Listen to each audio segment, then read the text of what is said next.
What is up, App Nation? It is Steve P. Young, founder of appmasters.com, the place you go when you want action-packed content in the app business. And I'm super excited. Charlotte, I apologize.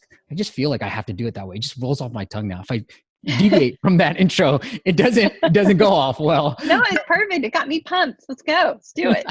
Welcome to the App Masters Virtual Summit. Super excited that we are putting together another one with 10 amazing guests. And today we're going to talk all about, you got those ideas, which ideas should you focus on? How do you build them out quickly so you don't break the bank? And really focus on the features that are going to help you with that next milestone that you're trying to reach. So without further ado, I got a friend of mine, Charlene Keating. She is the founder at Stormbreaker Studios. They help you build these amazing, beautiful mobile apps that are in your head into physical form. She's a developer herself. She's got apps herself, so she really understands the space. So go check them out. It's stormbreakerstudios.com. Charlene, welcome to the summit.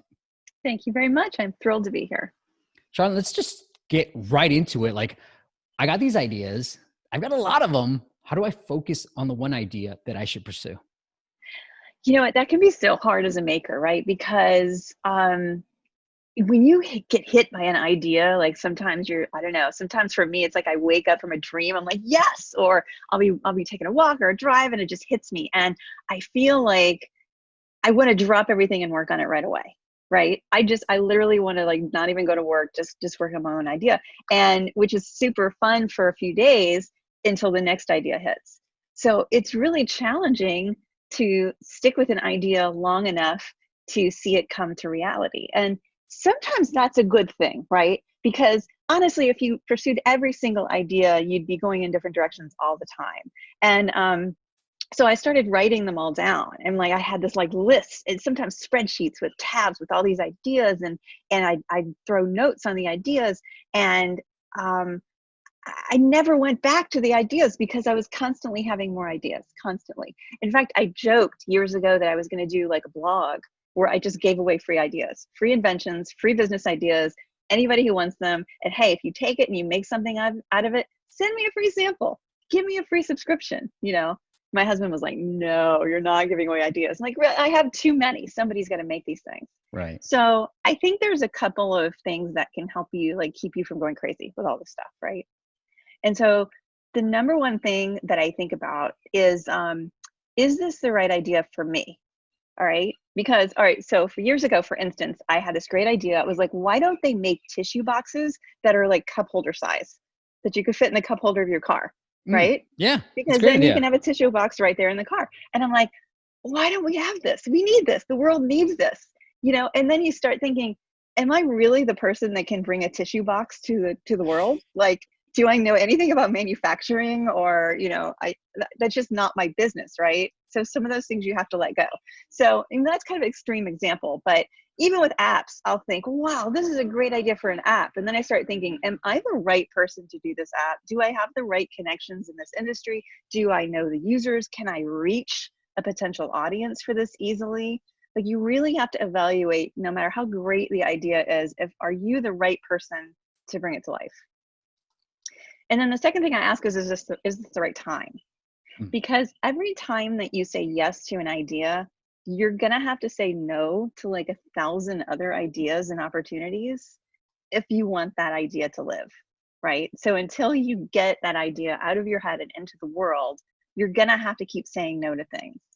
And maybe that's no to, you know, binge watching movies, you know, over the weekend. And maybe that's saying no to a client that's not super, you know, like doesn't really fit, isn't really going to bring a lot of income in. Or maybe it's saying no to extra hours at work, or maybe it's saying no to another idea that you were working on but kind of fizzled, right? But either way, you're going to say no to a lot of things if you want to say yes to an idea.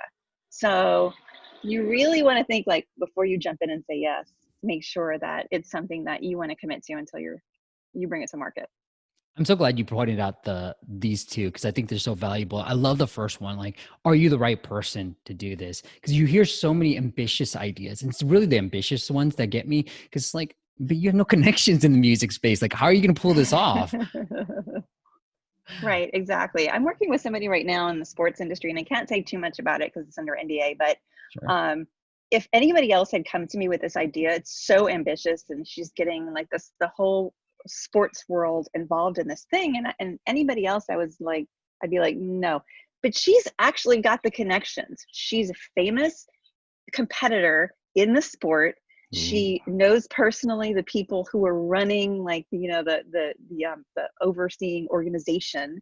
They want to invest in the app. I'm like, you are the only person that can make this happen. So when you get a fit like that, then that's a better reason to say yes to something.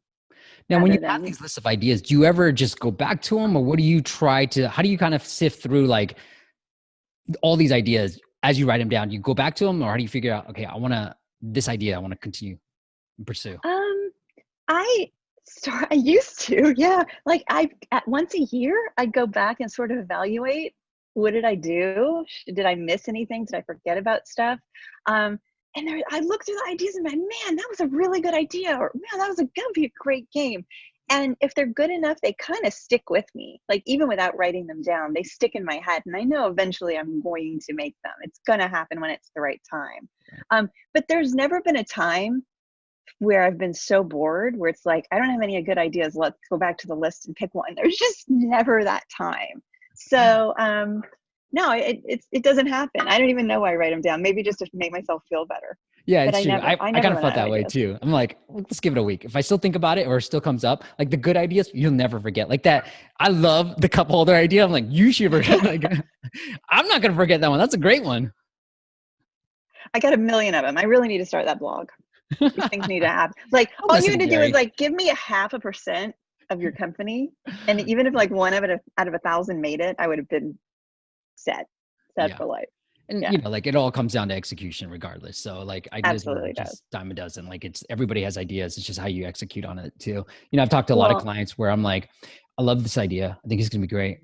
Now I want to see the execution of it. And that's the next thing as a marketer, because you're in the execution phase. So you can help them with the execution of like what features to build. But as a marketing, I'm after the execution. So I'm like, how did you execute on it? Because I want to see that, because the idea is one thing, but if you're not executing good enough, I've heard many ideas where I'm like, that's such a great idea. And I see the execution, like this is not going to make it with the way it's just so convoluted. Yeah, and that's really challenging. I really think that executing well on an idea is far more difficult than coming up with a good idea. And that's why I always sort of laugh when people say, oh, I want to talk to you about my idea, but you have to sign an NDA first. Like the ideas are worthless. They literally, I'm giving them away. Like it does not matter. And chances are good you've stolen the idea from somewhere anyway. I cannot tell you how many people come to me and say, I want to make the Uber for fill in the blank, you know, Uber for barbershops, Uber for food, it just, whatever it is, it's Uber for X.